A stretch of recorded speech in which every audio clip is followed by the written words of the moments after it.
Welcome back to the Flex Diet Podcast. I'm your host, Dr. Mike T. Nelson. Thank you so much for listening to the podcast. And today we've got just another solo cast with myself.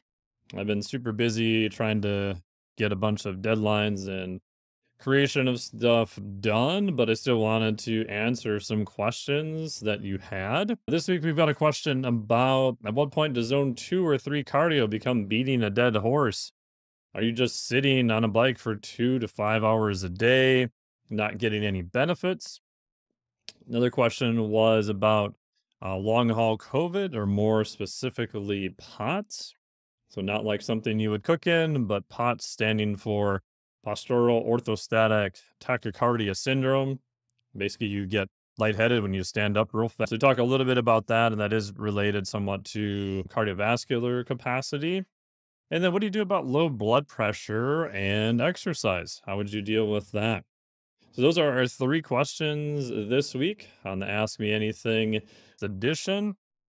And we're brought to you this week by the Flex Diet Certification, which is one I created to help you if you are an fitness person, coach, or you just want to get better as an athlete or even fitness enthusiast. You want to increase strength, muscle, and do it without in a way of destroying your health, but in a flexible manner.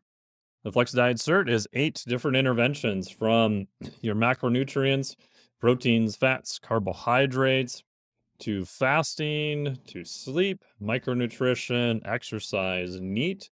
Again, all things to maximize performance, adding muscle and better body composition without destroying your health. So go to flexdiet.com for all the information. FLEXDIET.com.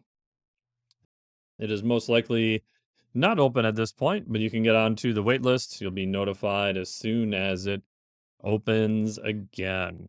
So enjoy this Ask Me Anything podcast here. Talk to you soon. Ask Me Anything question here from Hunter Gonzalez on the topic of heart rate and related to HRV. At what point does zone 2 or 3 training become like beating a dead horse? i.e., I sit in zone 2 for 5 hours a day. Haha, just using that as an example. At what point does it become zone 1 and I lose the zone 2 benefits? So for people who are not familiar, the zone system is a way of tracking intensity of cardiovascular training. You've got zones 1 through 5, 1 being probably maybe just walking, it's very low intensity, and zone 5 is very high intensity. So for endurance training, it's a way of specifying intensity level. So think of it's a correlate to weight training. Weight training will use a lot of rep ranges. So same idea. So your low rep training for a cardiovascular endurance athlete would be like your zone 5 stuff. Zone 1 would be really easy. There's a lot of say data and talk online about zone 2 training. So zone 2 training is the rough version without equipment to measure it. I think you can use something called the talk test. If you can have a conversation while you're doing zone 2 training, you're probably at the right spot. Like someone listening in would tell that you're exercising, you're breathing a little bit heavy, but you'd still be able to carry on and have an actual conversation. At the point where you can't really complete full sentences, you're probably out of zone 2. Again, that's an approximation. If you want to be more dead nuts on accurate with that, you would need a metabolic cart. There are some estimates with heart rate training online. From the handful of people I've tested with a metabolic cart, the heart rate zones at best will get you in the ballpark. I do using some zone 2 training. I do using nasal breathing for that, which I've talked a lot about in the past.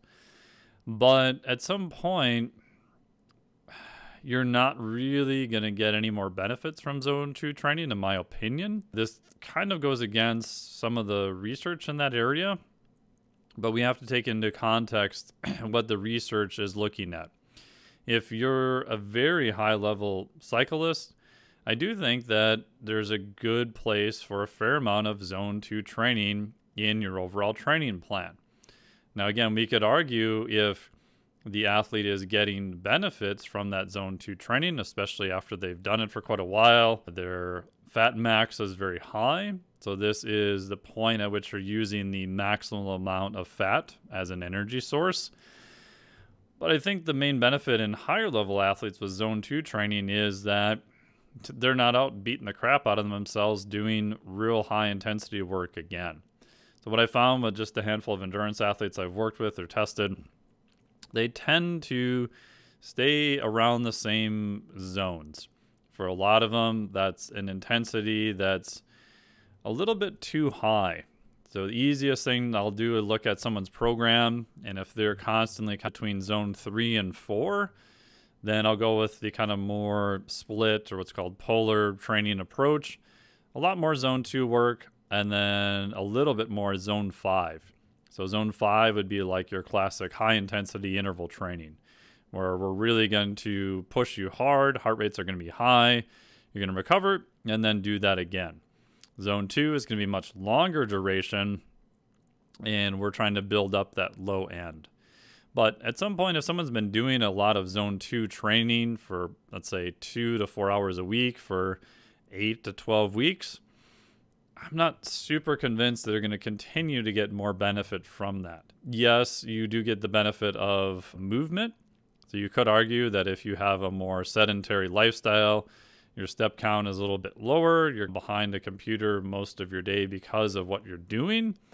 Yeah, I think some zone 2 training can be useful. As an acute recovery, if your nervous system's real beat up, yeah, I think some zone 2, getting some blood flow can be beneficial. Is it really going to radically increase your aerobic base levels at some point? Yeah, I don't think so. If I have an athlete who has a very low aerobic base, which you can look at the other AMA we did about VO2 max, so volume of oxygen you can run through your system, the maximal amount. If that number is very low via metabolic cart test or a 12-minute Cooper run test or a 2K on a rower, concept 2, if that number is very low and the client has time and is open to the idea, I do starting them off on a lot of zone 2 basic aerobic base building. Typically, you're going to want to shoot for 2 to 3 hours a week. This could say Tuesday, Thursday, Saturday. If you can do an hour each of those days, that would put you at the 3-hour mark. Again, it's low to moderate intensity, so you should be able to do it. It's boring as hell. Ideally, I like people to do it on a bike because of a low impact, but even just sitting on the bike seat for that long, not super fun. I would usually run that, all things being equal, for 8 to 12 weeks, and then I would measure their VO2 max again.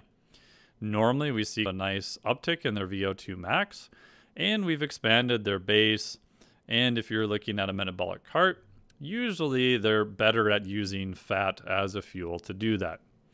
In a perfect world, if they could do it fasted, you may get a little bit more, I think, benefit from teaching the body to use fat as a fuel. That gets into the whole fasted cardio debate or not. But when I'm doing that type of training, my goal is primarily looking at specific aerobic adaptations. I'm not necessarily thinking of it as a caloric drain, even though that it is. So with that zone 2 aerobic base building, I ideally want to increase the capacity of the body to use fat as a fuel. If that can be its own endogenous fat stores, even better. And I want just this volume of running oxygen through the system so that we do see a little bit of an uptick in VO2 max. So my bias is, yep, do that if your aerobic base is real low or even moderate. You could make an argument to come back and to hit on an aerobic block maybe once a year. I usually try to do that once, maybe twice a year. At minimum, take a block of time run 4 to 8 weeks and do it, because you can, depending on your training, lose some of that aerobic capacity over time. The one thing I'm not a big fan of, which you hinted at in your question, is it appears the trend now is just no matter what, do like 3, 4, 5 hours a week of zone 2 training and you're going to be better. Yeah, you get some movement, you get some exercise. I think there is some benefit to that. But in terms of driving pure aerobic training adaptations, I'm not convinced that you're going to get more out of it. For most of those people, I would rather see them move into some higher intensity work and even some more moderate stuff. There's some data showing if you want bigger increases in VO2 max once you've got an aerobic base developed, these moderate level intervals at 4 to 6 minutes at around 100% of VO2 max can be useful. So many ways to go. For zone 1, just go walk, right? Most of the data there is going to support 8 to 12,000 steps per day. You can go higher than that, but just keep in mind at some point you're going to see a little bit of a drop off. So if you're at 15,000 steps per day and you go to 25,000 steps per day, you might see some benefit, but it's not nearly going to be as much as going from 2,000 steps a day to 12,000 steps a day. Zone 2 training, I think, can be useful. I like doing it if your aerobic base is very low in terms of a dedicated block of aerobic training. Still do some weight training during those times, 2-3 days. My good buddy Luke Lehman from Muscle Nerds calls this the least mode, which I would agree with. But once you've developed that good aerobic base, then yeah, leave some aerobic training in. A classic one I use is Tuesday, Thursday, Saturday, do some aerobic training. For most of my clients who are more on the strength and power side, weightlifting, even just trying to add body mass or lean body mass, muscle, 20 to 30 minutes, Tuesday, Thursday, maybe Saturday, for most people is going to be enough to keep some of those aerobic adaptations. I don't think you're going to get tons of benefit from continually doing zone 2 training all the time.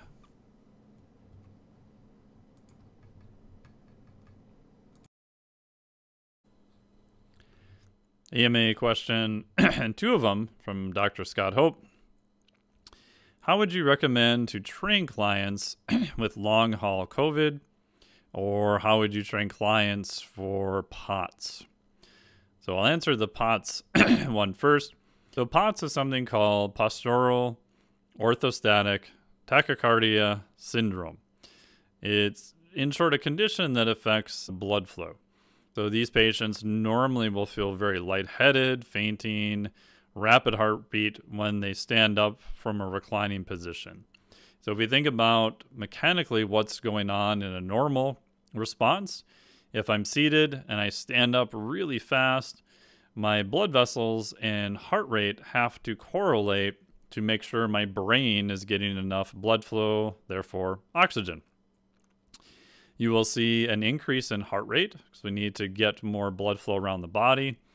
And the blood vessels will ride this fine line of they need to dilate a little bit to accommodate more blood flow, but they can't massively dilate too much, or else there's just not enough what's called mean systemic filling pressure, not enough volume of fluid in the system to accommodate that. So years ago when I was doing my PhD, I did some work on FMD, so flow-mediated dilation. We would occlude on the lower arm. We would stick an ultrasound on the brachial vessel in the upper arm. And once we would remove this occlusion, which we normally had on for 5 minutes, you would get a massive amount of blood flow that would rush into the vessel. When the vessel sees a lot of this shear stress on the side of the walls, that's a cue for it to dilate. You've heard of like nitric oxide and all these other local factors are released. We would then, with ultrasound, measure how much the blood vessel dilated. So this gives us an idea of the endothelial working capacity of the vessel. And this was theorized to be a surrogate marker for maybe some of the vessels on the heart. So if you have a heart cardiac system and the vessels are not dilating the way that they should, you're going to be in a world of hurt at some point. One of the studies we did with that, we wanted to compare this sort of mechanical dilation effect to a chemical dilator. So we did this in the GCRC, so General Research Center, which is at the University of Minnesota at the hospital there. And we would take a nitroglycerin as part of the study would be the chemical dilator. You've probably heard of nitroglycerin as a cardiac med for angina, so for heart conditions. And it is a massive vessel dilator. When we're doing the study, I was one of the participants. I wasn't running this particular study. We're in the hospital bed. We've got all this stuff hooked up. They give you the nitroglycerin under your tongue as part of the study. And then you wait for it to take effect, usually pretty fast. And I remember lying there just thinking, oh, I could just feel my blood pressure drop. And thinking, oh man, if there's like a fire alarm or something going on here, I am going to be in a world of hurt. Because I think if I took one step, I would just be face plant right into the tile. You could just feel all your vessels dilating, and you could just feel that drop in blood pressure. Again, I wasn't really that lightheaded because I was lying down, but I had the sensation of if I got up and my heart rate has to work really hard, those vessels stay expanded. My heart rate can't make up for that fluid in the system, and there's not going to be enough perfusion to my brain. Your brain solution is, okay, let's not fight gravity. Let's get as level as we can, and you're going to pass out and hit the concrete. With POTS, it's a little bit similar to that. When they stand up real fast, they get lightheaded because of the control mechanisms in it are not working so well. So this is theorized to be related to the autonomic nervous system or some type of autonomic dystonia, right? So a condition where your body is just not coordinating these things as well as it should.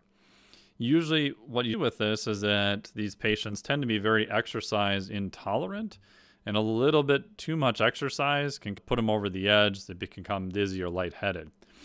Unfortunately, it's a double-edged sword, but because of the condition, exercise generally is quite difficult for them.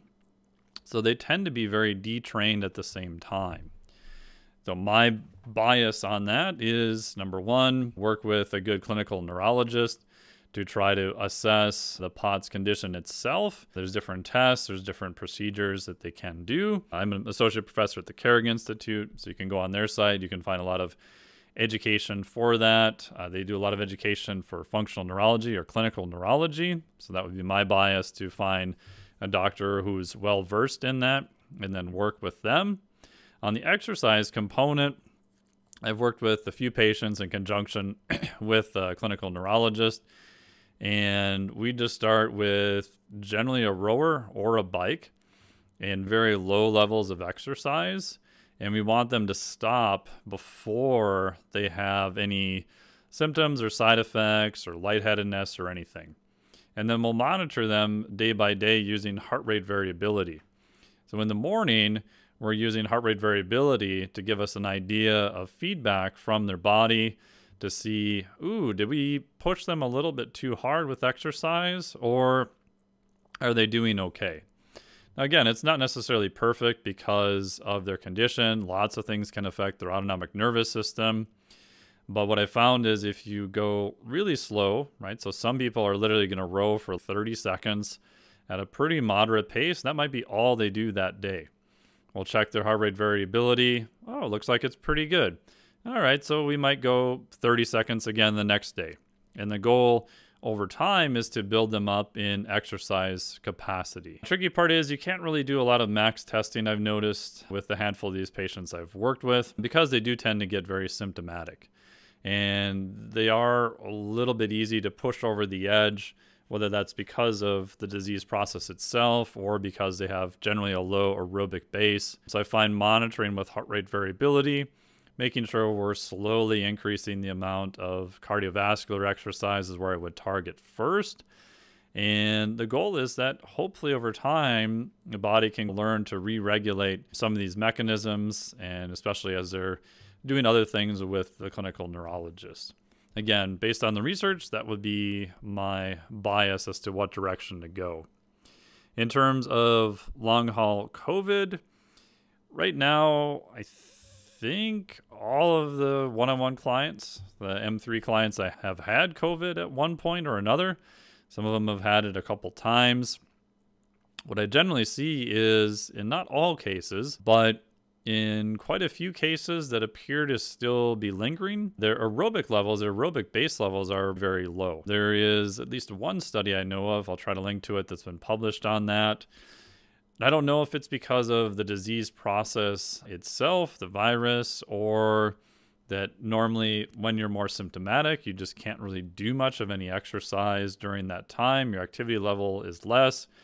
My guess is it's probably a combination of both. So for those people, once they're cleared by their doc, they can able to do exercise again. I would consider running an aerobic-based protocol to build that back up again. Talked about this in another AMA, but start low, relatively easy, zone 2 stuff. So if you can complete sentences, you're probably okay during the exercise itself. So as a marker for exercise intensity, there's ways you can look online to check zone 2 based on your maximal heart rate. Those aren't always super accurate, but they'll get you in the ballpark. I do like nasal breathing at this time also. And in terms of time per week, work up to doing 2 to 3 hours per week of zone 2, moderate to easy work. I like using a bike if at all possible. There's not much eccentric load on a bike. I find that heart rates can be sustained there. Most people in my experience, unless you're an experienced endurance athlete, probably can't go light enough with running. There's also a little bit more impact with it. But if you have experience running and you can get your heart rate low enough, that can be a method. Rowing can work also, but I tend to find that the output is going to be a little bit too high. You can do something what I call unloaded rowing. On a concept 2, just take the damper, move it all the way down to the bottom, and that'll change the load or the drag factor. So when you pull on it, it'll feel a little bit lighter. Sometimes you can do that and get a heart rate low enough to do it. Most of the times I find your heart rate's going to be a little bit still too high. So I primarily like the bike would be my number one choice. You don't really need anything fancy. I took my old mountain bike that I had literally since high school, put road tires on it, and stuck it on like a trainer, just a Kirk Kinetic one, fluid trainer, nothing fancy. And then I stuck a Garmin speed sensor on the back. That just pairs to my Garmin watch. So now I have an idea of distance and time. It's probably not super, super accurate, but it's consistent from one day to the next. So now I know heart rate, how far I'm going, and I've got an idea of pace and time. So for long haul COVID, again, once you're cleared by your doc, my guess is that aerobic training is going to be beneficial. It appears that there's an erosion of that, and your aerobic metabolism is the base for everything else. If your aerobic levels are really low, everything else is going to be a higher percentage of that max. All right, so the analogy I've used, if you have a V12, like huge sports car engine, I don't need to rev the RPMs real high to get performance out of it. If I've got a 3-cylinder Yugo engine, I'm going to need to rev the RPMs relatively high to get the same output. So higher aerobic base, even if your goals are more strength focused, weightlifting, strongman, CrossFit, etc., is going to make all your other tasks easier, and your time to recovery, I find, is going to be short. So that would be my thoughts for those two.